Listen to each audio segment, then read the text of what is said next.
Okay, so we just had to go underneath it to try to put a patch in our oil leak. I believe the oil pan is leaking right out the back, right at the back where it loops. So I went under there, I sprayed the back of it with brake cleaner, wiped it clean, sprayed it, wiped it. So we got all the oil out of there, and I'll show you my patch. Okay, so after I sprayed it, wiped it, sprayed it, wiped it, I took some RTV.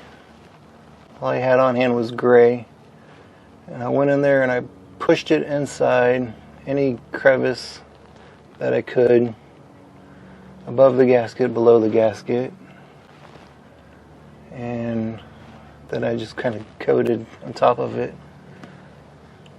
Hopefully that's our leak. It looked pretty promising as I was wiping it down, but you can just tell just from sitting here idling or running it, it's just throwing oil everywhere.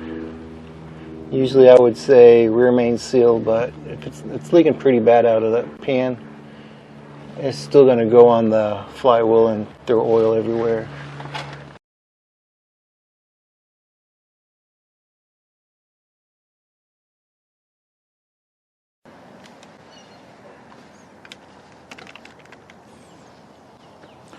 Alright, well I think I'm ready to fire it up and check fluids and maybe go for a ride.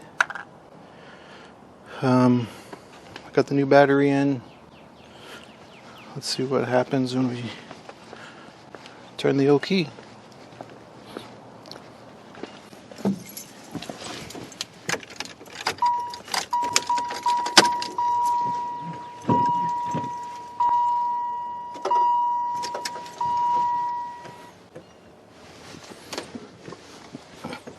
Keep forgetting.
Alright guys, well, she's running. Engine's running really good. Really happy with that. She's dialed in pretty well. You heard it start. That was a cold start. It's been sitting for a couple of days, and she just roars right to life. Couldn't be happier with the engine. Transmission, we're having some issues with. So I have two things I need to do. One thing I need to do is my fans are currently just straight wired, straight to the battery. That when a sensor goes on, or gets to temperature, turns the fan on. The problem is when I shut the truck off, the fans still run. I knew I was going to have that problem, but today I think we're going to address that and fix that. Obviously my choke isn't turned on. This is Florida. It's going to be hot for the next 10, 12 months. It's just how it is here.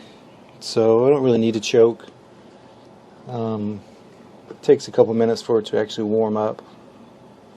I really haven't driven it, but maybe around the block a couple times because of the problem we're having with the transmission. But I'm going to let the exhaust kind of cool down because I need to go underneath. We're going to pull out the servo, the Corvette servo, and try to put it back to stock and see if that'll alleviate the problem. The problem we're having is it won't shift into second gear. It won't shift out of first gear until about 20 or 25 miles an hour, and I actually have to let my foot off the gas pedal and it'll finally shift, but it shifts into third. When you're in third, it won't kick down to second gear, so I really don't want to drive it like that. So I'm just going to do some wiring here, and all I'm going to do is I'm going to take my power from my choke, because I think that wire comes in here somewhere, and I'm just going to splice into it and send it to my my relays for the fans, speed 1 and 2. Really not looking forward to redoing all this, but I just need to do it, have it right. So I'm going to tie into that. It's just wiring, it's not going to be exciting.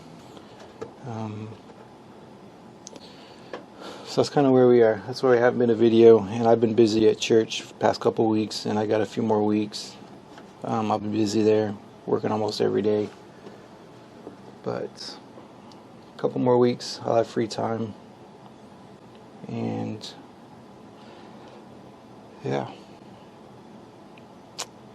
Alright guys, let me get to work.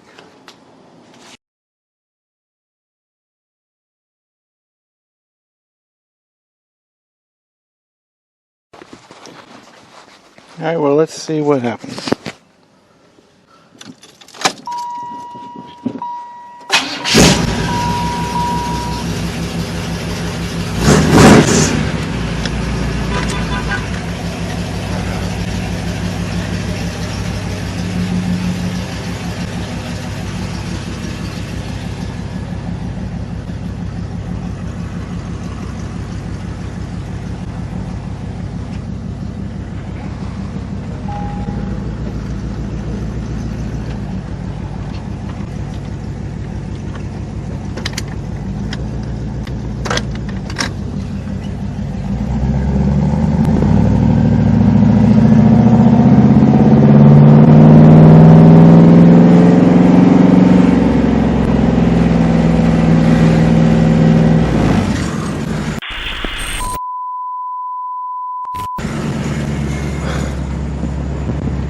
Still no second gear.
fall back apart.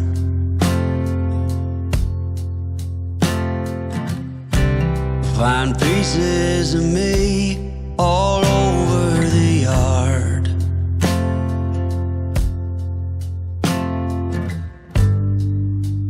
In this house of cards,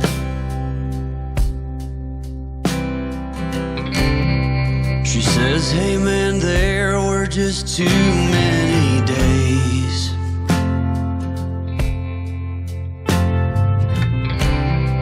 When our good intentions only got in the way.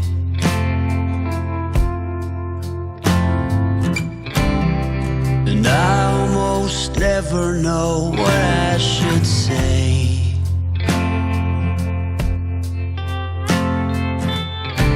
Maybe nothing nowhere ever was that old.